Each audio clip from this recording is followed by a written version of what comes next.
Hi guys, and welcome to my crochet page. My name's Holly. This is Holly's Crochet Corridor. My daughter's been wanting to learn to crochet, and I've been really interested in making some tutorials. So this series is going to be me teaching my daughter how to crochet. So welcome to Mother and Daughter Crochet. Hey. Let's get started. Alright, so today we're just going to do a simple chain. But the first thing I'm going to show you, in case you haven't learned, or this is your first time seeing anybody crochet, is how to make the loop to start out. It's a simple slip knot. So we're just going to wrap it around our fingers to get that nice chunky old loop, and then we're going to pull the back string through the loop. So that gives you a nice little loop that's adjustable. And you're going to want to adjust that to the size of your hook. We're both using eye hooks today. In order to know what size hook you use, there is a sleeve on your yarn near the color that'll tell you the size. If you want to find that, we'll do a little hook anatomy here. This part is the part that's going to be your little grabber. He's going to be able to pull your yarn, and that's what's going to keep you going. Right here is a flat little plate, and it's going to have the size of your hook in a letter and then also in a millimeters. And that plate also gives you a nice little place to rest your thumb when you're crocheting.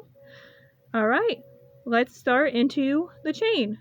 So you're going to slip your hook into your loop, and you're going to want to hold your yarn, but you're going to want to make sure you have you want it to be a little bit loose. You don't want to hold it really tight. That's going to give you, your stitches in your chain are going to be too tight, and you're not going to be able to reach when you get your next row. Your hook's not going to fit straight into it. Okay.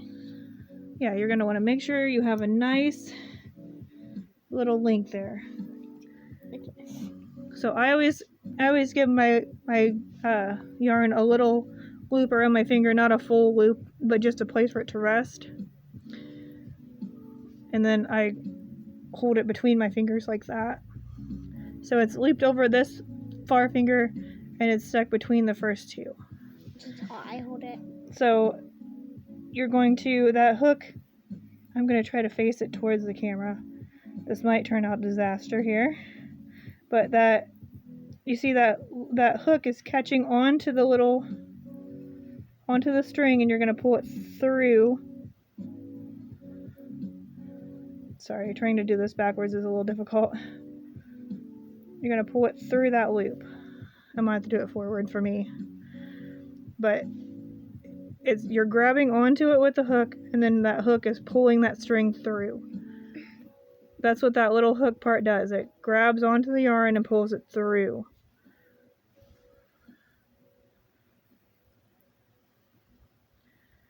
And you want to make sure when you look at your chain when you're done, you want to make sure that those loops are a consistent size.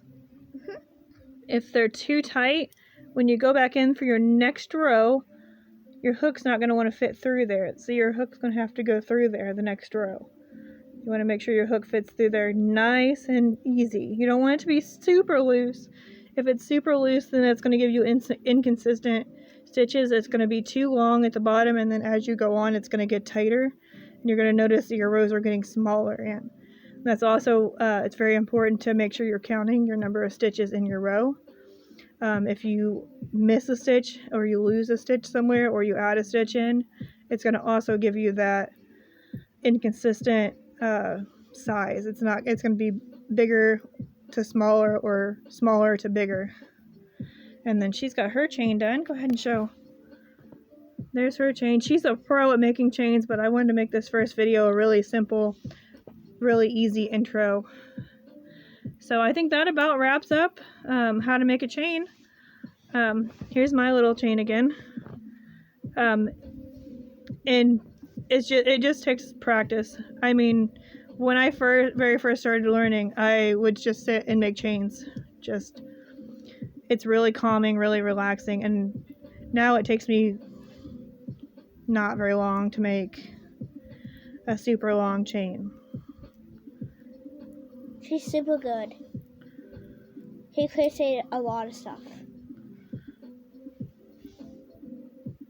that just a few seconds, and you see that there I do have a few inconsistencies in there because I was just doing it without really looking too closely at it. But the ones where I was paying attention and nice and organized, you can see how consistent those stitches are. But it doesn't have to be perfect. If it's a chain and you're not, by the time you get into your work, you're not going to see this anymore. So I think that about wraps it up. So I think that means we should do a hook drop. Stop. So see you guys in the next video. Thank you so much. Bye-bye. Bye.